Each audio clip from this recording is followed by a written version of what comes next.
Assalamualaikum warahmatullahi wabarakatuh. Nah, setelah kemarin kita berkunjung ke beberapa masjid di pulau-pulau paling ujung Indonesia, sekarang saya ajak Anda untuk sejenak kembali ke Pulau Jawa.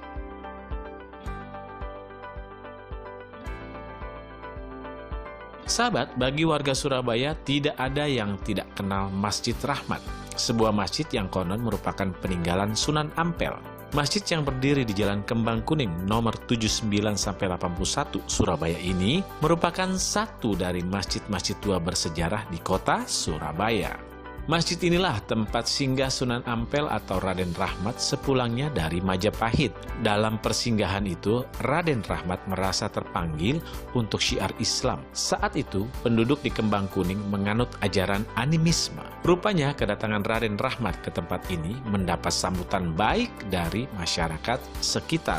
Dulunya, bangunan Masjid Rahmat hanyalah sebuah cungkup atau pondokan kecil. Saat itu Sunan Ampel lantas mempercayakan masjid ini untuk diasuh oleh seorang muridnya yang bernama Wiros Royo. Karena didirikan oleh Sunan Ampel atau Raden Rahmat, maka masjid ini lantas dinamakan Masjid Rahmat. Ki Wiro kagum dengan kepribadian dan sifat Raden Rahmat yang luhur budi pekertinya. Ki Wiro yang telah memeluk agama Islam juga ingin menikahkan putri tunggalnya yang bernama Nyai Mas Karimah. Jadi Masjid Rahmat ini awal zaman Majapahit dulu. Sunan Ampel atau Raden Rahmat sebelum dia ke tempat tujuan yang ditempati sekarang, dia mampir atau ketemu dengan tokoh masyarakat di Kembang Kuning yang namanya Mbah Wiro Saroyo. Kemudian kedua beliau sama-sama tokoh, saling kenalan, saling tukar pengalaman. Akhirnya Mbah Wiro Saroyo ingin belajar agama kepada Sunan Ampel, kepada Raden Rahmat itu. Alhamdulillah, memang sama-sama sudah dapat hidayah. Dengan waktu yang sangat singkat, Mbah Wiro Saroyo paham tentang keislaman. Nah, waktu itu Mbah Wiro Saroyo punya anak perempuan, namanya Nyai Mas Karimah. Dia sudah dewasa, akhirnya dinikahkan sama lalu kepada Sunan Ampel. Sunan Ampel itu menantunya daripada Wiro Saroyo yang punya masjid ini. Setelah Wiros Royo wafat, masjid ini tidak lagi ada yang mengurus. Ki Wiro inilah yang lantas kini dikenal sebagai Ki Karimah atau Mbah Karimah dan dimakamkan tak jauh dari lokasi Masjid Rahmat. Masjid Rahmat ini pun akhirnya tak terurus dan tertutup hutan belantara. Dan baru beberapa puluh tahun kemudian ditemukan kembali oleh penduduk sekitar dan pernah dikenal sebagai Masjid Tiban, masjid yang jatuh sendiri dari langit. Kemudian setelah dia tugas itu selesai, acara agama sudah selesai, sudah dipilih jadi menantu, dia ingin ke tempat tujuan akhirnya. Tahu-tahu malam hari dia ninggali musola atau langgar, yang tepatnya di sini juga namanya langgar Tiban dulu. Orang mengatakan langgar Tiban ini, langgare Raden Rahmat. Akhirnya dinamakan langgar Tiban Rahmat. Tuh, terus dikelola sama masyarakat Kembang Kuning terus. Akhirnya pada tahun 60-an ada keinginan dari para tokoh-tokoh masyarakat sini ingin bangun masjid ini, dikembangkan karena umat semakin hari semakin banyak. Alhamdulillah ketemu dengan Menteri Agama waktu itu di IAIN. Ketemu Menteri Agama Pak Saifuddin Zuri, Profesor Dr. Saifuddin Zuri, ngomong-ngomong ingin bangun Masjid Rahmat karena peninggalan sejarah Raden Rahmat dan Ampel. Sanggup, setuju, tapi ini nggak ada dana saya. APBN-nya masih belum digedok nanti ya, awal tahun baru digedok. Siapa yang siap ngalangi, ayo tak ganti gitu kan, waktu itu. Alhamdulillah ada tokoh juga di sini yang punya duit, ada uang, noroki untuk bangun Masjid Rahmat ini. Dibangunlah masjid ini yang mana ada ciri khas yang menjadi cagar budaya kita, yakni semanggi. Semanggi itu menjadi lambang atau ciri khas kota Surabaya, sehingga ada tembangan Semanggi Surabaya itu. Alhamdulillah dampak adanya tempat ibadah itu orang terpengaruh ingin jadi baik. Tapi dulu di sini yang namanya waktu gerakan G3 dulu rame. Ini pusatnya Banser Ansor dan teman-temannya, ada tempat lain yang dari markasnya mereka. Alhamdulillah kita dikasih oleh Allah kekuatan sehingga kita bisa membantu pemerintah untuk menumpas itu waktu itu. Dampak daripada dakwah yang kita adakan inilah akhirnya kita ingin pengembangan, ingin meluaskan tempat ibadah karena nggak cukup dilanggar itu, langgarnya nggak besar, hanya ditambah terus kiri kanan dan lain sebagainya, itu nggak cukup, masih kurang. Akhirnya ada keinginan, sudah kita luaskan, kita bangun sama-sama, kita niat, insya Allah bisa. Alhamdulillah dalam kondisi yang combang-cambing waktu juga, tahun segitu Pak. Jadi alhamdulillah berkat pertolongan Allah juga kita mampu bangun yang seperti ini. Ini bangunan lawas ini Pak. Ya 60 itu belum ada perubahan apa-apa sama sekali, kecuali ganti pintu. Gitu loh. Kita pintu kita itu waktu itu hanya kotak kayu. Berat Pak, kayu jati yang tua-tua itu. Kalau sekarang di mana barang itu tidak tahu jelas. Itu. Masjid ini kembali hancur ketika Belanda datang, menjajah dan menduduki kota Surabaya. Dari tahun ke tahun, Langgar Rahmat yang dulu terbuat dari bilik bambu ternyata mengalami pemugaran dan dijadikan masjid. Masjid kecil berdiri sekitar tahun 1950-an, sedangkan bangunan yang ada saat ini dibangun di tahun 1963. Dan dibongkar menggunakan dana bantuan Yayasan Semesta Berencana dan bertahan hingga tahun 2004. Sayangnya beberapa bentuk bangunan aslinya kini sudah tidak lagi bisa ditemui di masjid ini. Bahkan beberapa sumur yang diyakini keramat juga ditutup untuk umum. Dulu ada barang-barang, tapi khawatir nanti dikeramatkan orang, khawatir syirik, ada kita tanam. Di tempat langgar yang lama ada namanya kayak umpak. Umpak itu kayu untuk tempat ngaji kiai waktu itu. Itu pernah dari ayam jago yang dipakai adu, tidak pernah kalah itu. Itu ini wali dulu. Itu ada sumur Pak. Sumurnya sudah nempel. Sampai hari ini masih ada dan masih bisa diminum. Tidak dalam, tapi walaupun kemarau tidak pernah sat. Yang masih dipertahankan itu hanya tadi gambar-gambar yang kayak semanggi itu dulu sudah ada. Jadi ya kalau digatuk-gatuk aja gatuk gitu ya Pak. Padahal semanggi itu daunnya 5, nggak ada semanggi daun 4. Nah Islam itu punya rukun Islam ya 5 itu diantaranya yang ada kesamaan dari itu. Gitu ya. Dan angka 5 itu angka tengah-tengah yang menjadi jari-jari kita sebelah dan sebelah dan sebagainya. 5 itu menjadi kala-kala.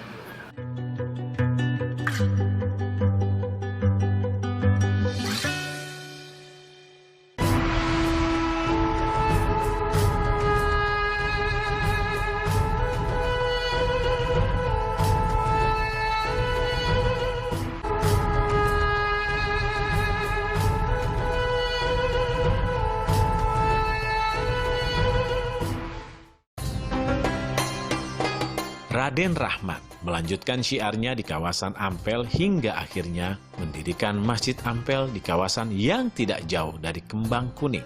Jadi, Langgar Rahmat yang dibangunnya kala itu dijadikan sebagai pusat syiar Islam di kawasan Kembang Kuning. Bisa dikatakan sebagai yang pertama kali didirikan oleh Sunan Ampel. Tidak lepas daripada makam Mbah Karimah ini terjadinya karena di zaman Mojopahit. Di saat zaman Mojopahit dulu itu ada satu kekisruhan, satu hal yang dimana orang-orang ini banyak yang tidak tunduk kepada Raja Mojopahit. Sehingga dari istri Raja Mojopahit itu mengajukan permohonan agar bisa keponakannya yang dari Gujarat itu dipanggil untuk bisa membantu di kerajaan Mojopahit. Akhirnya disetujui, datanglah Raden Rahmat Ali Rahmatullah datang ke Mojopahit. Setelah datang ke Mojopahit, barulah Raden Rahmat ini ditugaskan diberi tanah ampilan di daerah Ngampel. Ngampel artinya bahasa Jawanya itu ngampil. Jadi diampili, dikasih wilayah. Namun demikian, sebelum Sunan Ampel ini dari Mojopahit menuju ke tanah ampilan di Ujung Galuh. Di saat itu Surabaya masih belum ada namanya Ujung Galuh. Itu Sunan Ampel itu mendirikan masjid di Kembang Kuning. Ki Wiro sang mertua Sunan Ampel menyanggupi untuk membantu penyebaran agama Islam dengan cara tradisional melalui pendekatan budaya dan melalui lelaku ritual dengan menjalankan puasa dan tirakat dan amalan zikrullah atau istighosah untuk memohon kepada Allah agar berhasil mengislamkan penduduk tanah Jawa. Kegiatan inilah yang tidak pernah putus dan menjadi kegiatan rutin pendalaman ilmu keislaman di Masjid Rahmat, Surabaya. Jamaah yang datang tidak hanya dari Surabaya dan sekitarnya, tetapi juga dari luar kota, dari Tuban, Semarang, bahkan Sulawesi dan Kalimantan. Sunan Ampel itu, Raden Ali Rahmat itu mampir di Kembang Kuning dan mendirikan Langgar Tiban yang sekarang dinamakan Masjid Rahmat, asal kata dari Raden Ali Rahmat Rahmatullah Sunan Ampel yang sekarang namanya Masjid Rahmat. Sehingga Masjid Rahmat itu sendiri lebih dahulu daripada keberadaannya daripada Masjid Ampel. Nah, dalam hal penyebaran agama Islam, mendirikan Langgar Tiban di Kembang Kuning ini, beliau dijadikan satu menantu oleh sesepuh di Kembang Kuning, Ki Bang Kuning. Ki Bang Kuning, Ki kan bahasanya pangerannya, ningratnya Jawa kan Ki. Nah, ini Ki Bang Kuning. Aslinya namanya Ki Wiro Saroyo. Ki Wiro Saroyo disebut juga Ki Bang Kuning. Mempunyai anak putri yang bernama Nyi Karimah. Akhirnya Mbah Raden Ali Rahmat Sunan Ampel itu dijadikan menantu oleh Ki Wiro Saroyo. Nah, yang sekarang ini makamnya di belakang ini yang terkenal dinamakan Mbah Karimah. Artinya Ki Wiro Saroyo atas nama putrinya. Jadi Nyi Karimah, sehingga Ki Wiro Saroyo ini disebut juga Mbah Karimah.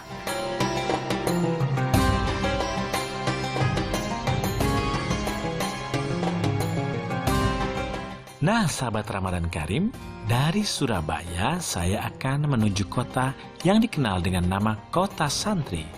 Dia adalah Jombang, Jawa Timur.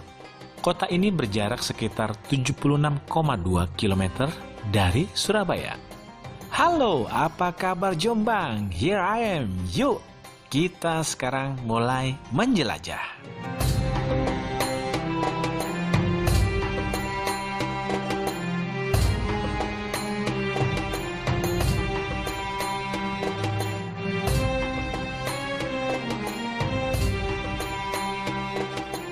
Kota Jombang, seperti lazimnya kota-kota lain, juga punya moto, yaitu Jombang beriman. Keren kan? Menurut saya sih, nggak cuma keren, tapi juga pantas. Kenapa pantas? Karena memang kota ini terlihat syarat nuansa agamisnya. Di beberapa tempat tampak pesantren, tempat menggali ilmu-ilmu agama. Ada pula sejumlah majelis perkumpulan, tempat berkumpul kaum santri untuk sekedar mendiskusikan berbagai persoalan. Tenangnya menetap di sini.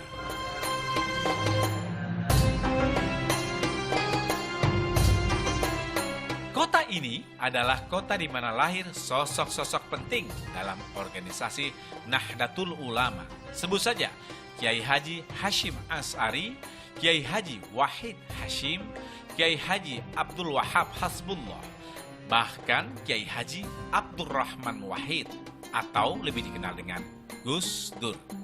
Tokoh-tokoh ini semuanya berasal dari kota Jombang. Ada juga cendekiawan muslim seperti Nurkhalis Majid yang juga lahir dan besar di Jombang. Mereka semua adalah generasi bangsa dengan pemikiran-pemikiran visioner yang lahir dari alam pesantren. Konon, Kata Jombang berasal dari akronim dari kata ijo dan abang. Dalam bahasa Indonesia, artinya ijo adalah hijau, mewakili kaum santri agamis, dan abang atau merah mewakili kaum abangan nasionalis atau kejawen.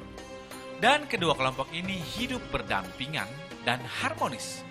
Bahkan, kedua elemen ini digambarkan dalam warna dasar lambang daerah Kabupaten Jombang. Terbuktikan gimana damainya di sini.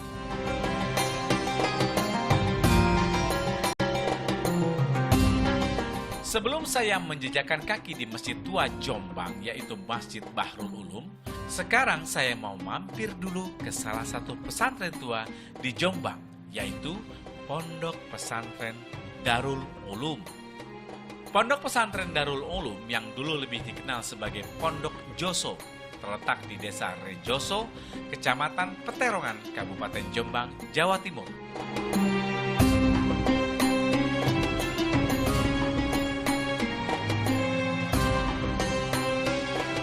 Lulusan pesantren ini gak kalah dan bahkan bisa dibilang lebih unggul dengan siswa lulusan sekolah umum di luar pesantren.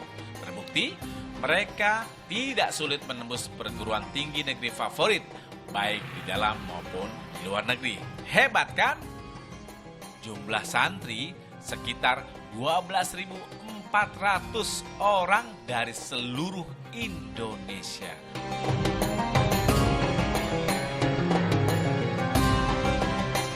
Sahabat Ramadan Karim, sekarang saya akan menuju ke sebuah masjid yang berusia 100 tahun lebih dan masih di Jombang, yaitu Masjid Bahrul Ulum. Jangan kemana-mana, tetap di Ramadan Karim.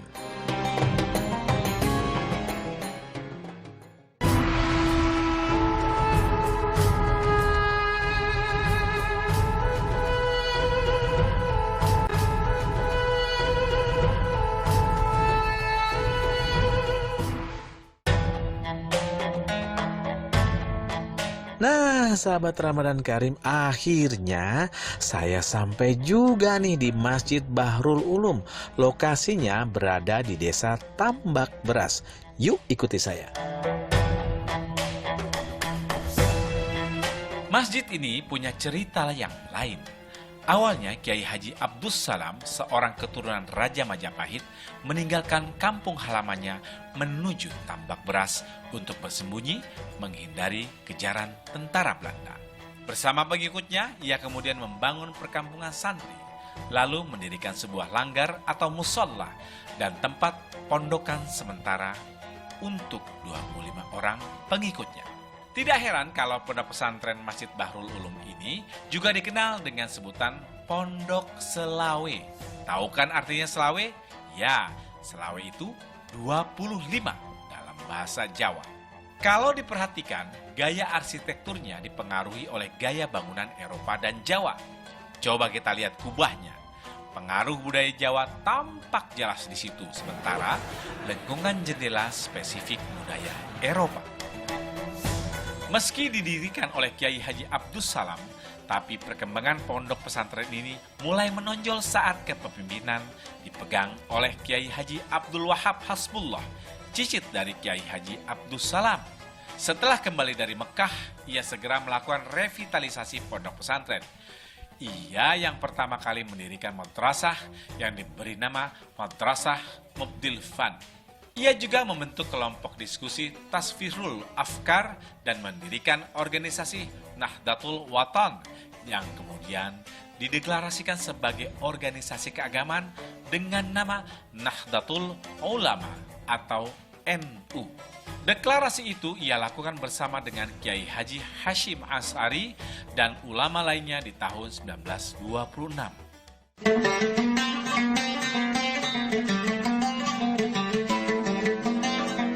Alhamdulillah, setelah dari Masjid Bahrul Ulum, kini saya akan singgah ke salah satu pesantren yang juga sangat terkenal di Jombang, yaitu Masjid Pondok Pesantren Tebu Ireng.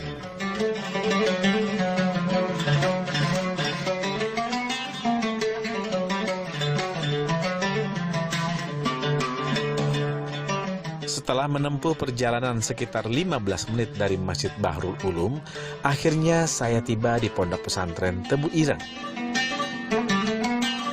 Pondok Pesantren Tebu Ireng paling terkenal di Jombang yang terletak di tepi Jalan Raya Jombang Malang yang didirikan oleh pahlawan nasional Kiai Haji Hashim Asy'ari di tahun 1899. Di pesantren ini kita akan dikayakan oleh ilmu pengetahuan karena pengetahuan agama Islam, ilmu syariat, dan bahasa Arab, pelajaran umum juga dimasukkan ke dalam struktur kurikulum pengajarannya. Tak heran jika banyak yang mengatakan bahwa pesantren Tebu Ireng telah banyak memberikan kontribusi dan sumbangan kepada masyarakat luas, terutama dalam dunia pendidikan Islam di Indonesia. Setelah saya masuk ke Masjid Pondok Pesantren Tebu Ireng, saya terhenyak membaca wasiat kalam yang tertempel di muka halaman kompleks makam Hadratus Syekh Hashim Asy'ari dan keluarga.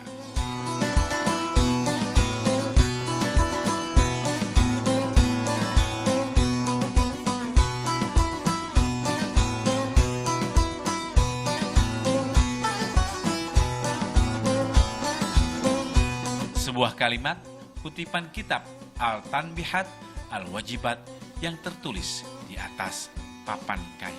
Konon, kata bermakna inilah yang menjadi pemicu hasrat Hashim Asy'ari untuk mendirikan pondok pesantren yang telah melahirkan banyak tokoh bangsa Indonesia.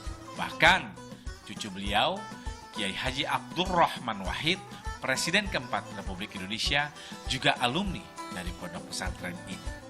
Menurut cerita bersejarah, pendirian pondok adalah salah satu simbol perlawanan terhadap kemaksiatan dan penjajahan yang mendera saat itu.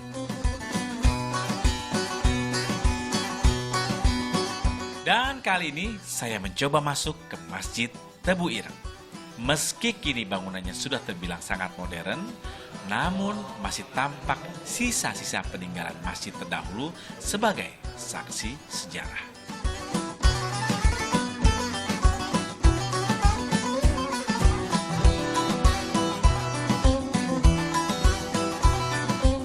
Awalnya, bangunan di tanah yang luas ini adalah sebuah bangunan kecil yang terbuat dari anyaman bambu yang dalam bahasa Jawa disebut tratak, berukuran 6 x 8 meter saja. Bangunan sederhana ini disekat menjadi dua bagian. Bagian belakang dijadikan tempat tinggal Kiai Hashim Asy'ari bersama istrinya, Nyai Khadijah, dan bagian depan dijadikan tempat salat atau musholla. Memang sepertinya masjid inilah dipertahankan keasliannya. Jadi kita bisa melihat bahwa mulai dari pintu, teralis jendela, kemudian mihrab, mulai dari atap juga tidak ada satupun yang diganti. Bahkan ubinnya ini sejak dulu warnanya seperti ini, dan memang ini sejak zaman Hadratus Syekh. Ada hal yang menarik lagi, yaitu penulisan kaligrafi pada mihrab di masjid ini. Konon kabarnya dipercayakan kepada salah seorang santri Tebu Ireng, yaitu Mbah Dawang, yang ditunjuk langsung oleh Kiai Haji Hashim Asy'ari. Seiring dengan peningkatan jumlah santri yang semakin banyak, maka masjid ini pun mengalami renovasi.